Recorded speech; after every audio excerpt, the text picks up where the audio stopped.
ان مخالفتوں کا، ان معاندین کا کوئی خیال نہ کرو. یہ ساری چیزیں تم ثابت قدم اگر رہو گے تو کامیابی آخر الامر تمہاری ہے. سب اس راستے میں کٹھن منزلیں آئیں گی، خطرناک مقامات آئیں گے، بظاہر مایوسیاں بھی نظر آئیں گی، لیکن یقین رکھو کہ اگر تم ثابت قدم رہے تو آخر الامر کامیابی تمہاری ہوگی. فَإِنَّكَ بِأَعْيُنِنَا، اس لیے کہ یہ نہیں ہے کہ تم جو کچھ کرتے ہو اس کی نگرانی کوئی نہیں کرتا. کیا خوبصورت انداز میں یہ کہا کہ تم ہماری زیر نگرانی یہ کچھ کر رہے ہو. ہمارے ہی بتائے ہوئے قوانین ہیں، اصول ہیں، ضوابط ہیں، جن کے مطابق تم زندگی بسر کر رہے ہو، جن کے مطابق تم یہ اتنی بڑی لڑائی لڑ رہے ہو. اور یہ جو چیز ہے کہ ہم دیکھ رہے ہیں، وہ بات یہ ہے کہ وہ جو کہا گیا ہے ان قوانین اور ان ضوابط میں وہ اتنا اٹل اور یقینی ہے کہ ہو نہیں سکتا کہ اس کے مطابق تم زندگی بسر کرتے جاؤ اور وہ نتائج نہ نکلیں جو اس میں ہم نے کہے ہیں. کرنا کیا ہے؟ وَاصْبِرْ تو استقامت ہے صرف. وَسَبِّحْ بِحَمْدِ رَبِّكَ حِينَ تُقُومُ وَمِنَ اللَّيْلِ فَسَبِّحْهُ وَإِدْبَارَ النُّجُومِ.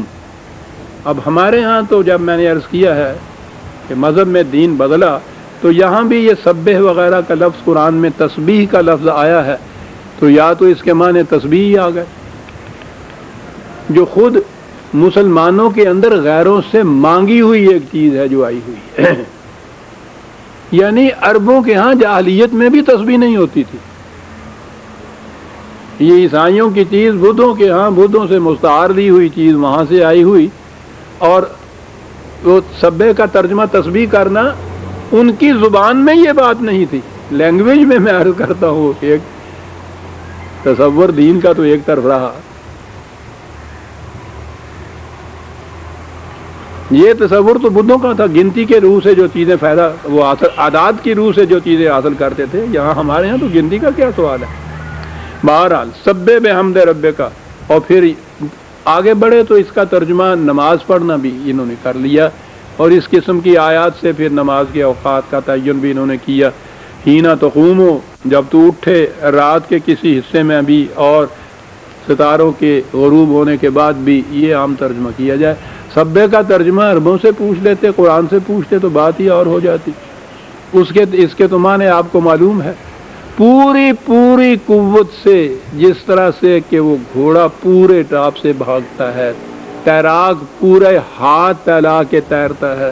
سرگرم رہو اپنی ان ایکٹیویٹیز میں، اپنے پروگرام میں جمے رہو، ثابت قدم رہو، اور مسلسل کوشش کرتے رہو اس کے لیے. اور اس کے بعد تم دیکھو کہ نتیجہ وہ نکل کر رہے گا جو ہم کہتے ہیں. سورہ الطور ختم ہوئی عزیزان مان. میں ابھی عرض کر دوں ایک بڑی اہم بات وقت کے متعلق. ایک تو یہ تاکہ آپ مس نہ کر جائیں، اس کے بعد آتی ہے سورہ النجم.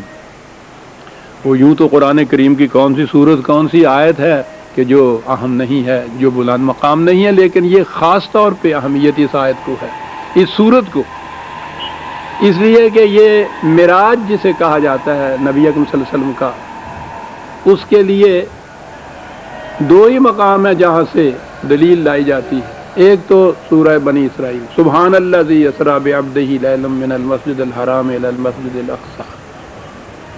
اس کے متعلق تو کہا جاتا ہے کہ مکے سے بیت المقدس وہاں تک پہلی منزل جو تھی براق کے اوپر، اور وہاں سے بیت المقدس سے پھر آگے آسمانوں کے اوپر پھر بارگاہ الہی میں عرش معلی پہ حضور کا تشریف لے جانا. اس کے لیے یہ دوسری یہ سورہ نجم جو ہے، یہ جو آگے سورت آ رہی ہے سورہ نجم جو ہے، اور یہی چیز ہے جو مسلمے کے طور پر ہمارے ہاں چلی آ رہی ہے.